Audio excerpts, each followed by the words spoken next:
segunda-feira começam as aulas em todas as 110 escolas da rede municipal de ensino, tanto no meio rural como também no meio urbano, é claro. Agora, nós estamos aqui no Colégio IMEAN, que é um dos maiores da rede municipal, com cerca de 600 alunos. E em toda a rede, esse primeiro dia do ano letivo está sendo um dia diferente, com a participação dos alunos, de professores, funcionários, mas também com a participação dos pais. Eu vou conversar agora com o diretor do Colégio IMEAN, que é o Ricardo Dantas. Ricardo, fala pra gente, além de ser um dia diferente, porque tem a participação dos pais, as atividades, como a gente pode ver, também são diferentes hoje, não é? Exatamente. Hoje é um dia de apresentar a escola para os novatos, de trazer novamente aqueles que já são, para reconhecer as mudanças, são mudanças que estão acontecendo.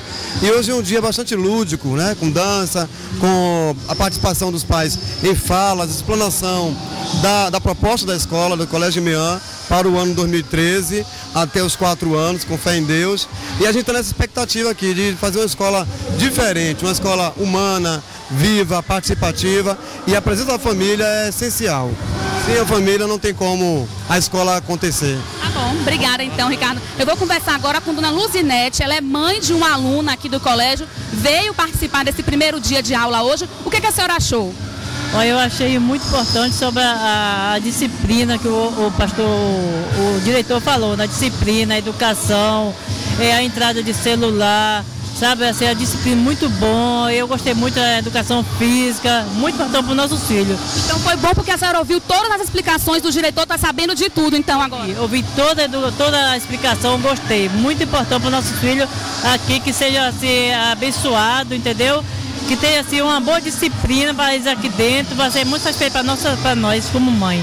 Ok, tá bom, Luzinete. Obrigada, parabéns por ter vindo participar também.